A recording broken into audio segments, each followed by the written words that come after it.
Yeroo ammaa kana addaan facaanee jirra.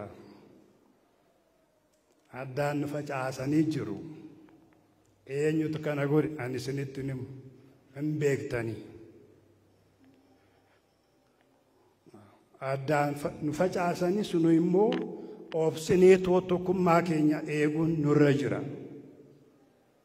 Tokkummaa keenya akka eegnu.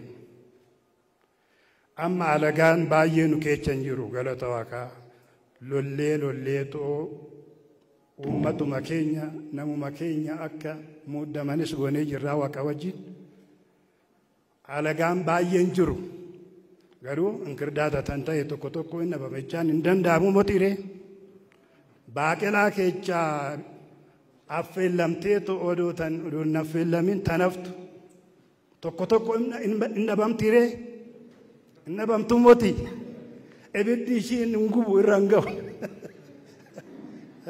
Dikala tadi taftiyecha.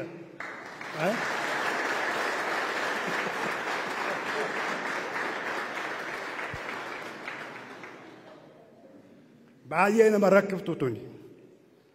Asirraa of eeggachuudha maal jedhee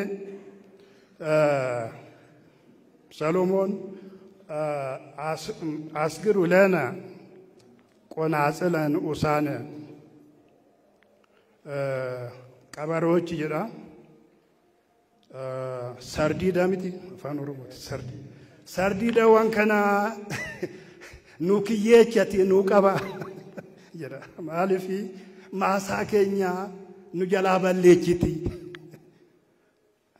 kiyyeechati nu qaba maasaa keenya oomisha akkam balleechine jedha Salomoon akkana jedha Kiyyecha ijoollee kiyyoo qopheessa tokkummaa keenya kan balleechine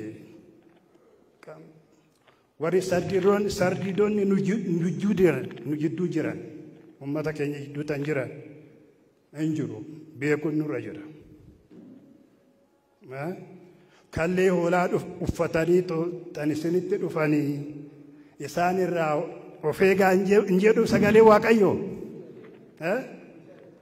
Kalle hoolaa uffatanii dhufan jechaan be'anii baay'itaawidha nama Waaqayyooti jedhanii isinitti dhufan jedha. Keechi isaanii garuu warra biraati warra nama ajjeesu jedha. Kanaafuu kana eeggachuun barbaachisaadha. Duraan dursee tokkummaa keenya akka eegnu yeroo ammaa kana maali?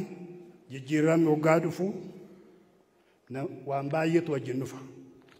Akkanumatti dhufu bubbeen gufuun wajjin dhufa. Suuta jiranii keechaa baasuudha jecha bira darbuudha suuta jedhani.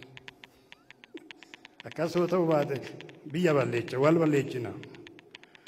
Kanaafuu ijoolleen keenya bakka bakkatti rakkoo isaanii irra ga'aatii jiru hin beekna.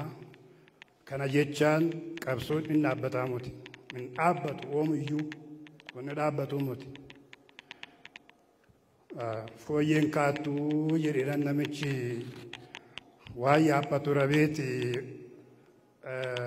insisaa yookaan immoo horii xiqqoo tan tuffatamtu takka yaabbateeti gulufee jedhani.